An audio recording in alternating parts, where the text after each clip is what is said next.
ایک بھائی کا سوال یہ ہے کہ پیشاب کے قطرے نکل آتے ہیں، ہوا بھی بار بار خارج ہوتی ہے، پھر میں نماز کیسے پڑھوں؟ یہ سوال بھی بہت سارے لوگ کرتے ہیں کہ کسی کو یہ بیماری ہے کہ وہ پیشاب کرنے کے بعد بھی ان کا پیشاب ٹپکتا رہتا ہے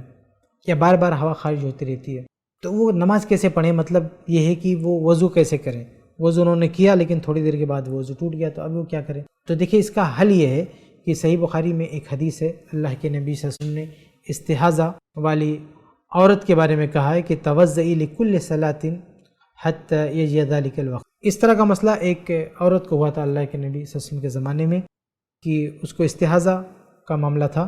تو اللہ کے نبی صلی اللہ علیہ وسلم نے اس خاتون کو یہ حکم دیا تھا کہ تم ایسا کرو کہ ہر نماز کے لیے وضو کر لیا کرو، ہر نماز کے لیے وضو کر لیا کرو۔ تو یہی حل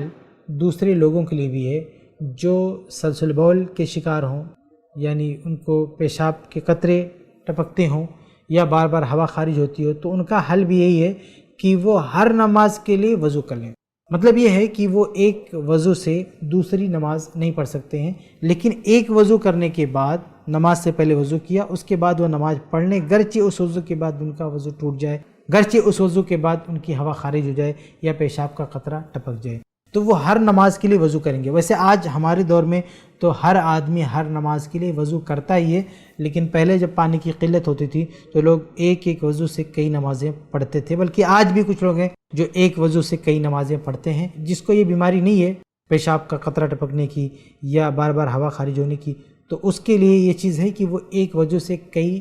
نمازیں پڑھ سکتا ہے۔ لیکن جس کو یہ بیماری لاحق ہے، اس کو یہ پابندی کرنی ہوگی کہ وہ ایک وضو سے بس ایک ہی نماز پڑھ سکتا ہے، دوسری نماز کے لیے اس کو پھر سے وضو کرنا پڑے گا۔ تو اس کو لے کر پریشان ہونے کی ضرورت نہیں ہے۔ اسلام نے جہاں نماز پہ بہت زیادہ سختی کی ہے، وہیں نماز سے متعلق جو پریشانیاں آتی ہیں تو اتنی ہی وسعت دی ہے، اتنا ہی ڈھیل بھی دیا ہے اسلام نے۔ اگر آپ کھڑے ہو کے نماز نہیں پڑھ سکتے تو اسلام کہتا ہے بیٹھ کے پڑھ لیں، بیٹھ کے نہیں پڑھ سکتے ہیں تو لیٹ کے پڑھ لیں، لیٹ کے نہیں پڑھ سکتے ہیں تو اشارے سے پڑھ لیں، سفر میں ہیں تو 4 کی جگہ 2 پڑھیں، کسی مصیبت میں ہیں 2 نمازوں کو اکٹھا کر کے پڑھ لیں، مسجد میں نہیں آ سکتے گھر پہ پڑھ لیں، کوئی عذر ہے تو بہت آسانیاں ہیں۔ تو جو لوگ اس طرح کی بیماری کے شکار ہوں وہ اس وسوسے میں نہ رہیں کہ ان کا وضو ٹوٹ جا رہا بار بار، اب ان کی نماز کیسے ہوگی، نماز کیسے پڑھیں، تو وہ صرف ایک بار وضو کر لیں اور اس وضو کے بعد چاہے ان کا پیشاب کا قطرہ ٹپکے یا ہوا خارج ہو، وہ اس نماز کو پڑھ لیں، اس کے بعد جب اگلی نماز کا وقت آئے گا تو دوبارہ وضو کر لیں گے۔ لیکن اگر پیشاب کے قطرے ٹپک رہے ہیں تو ان کو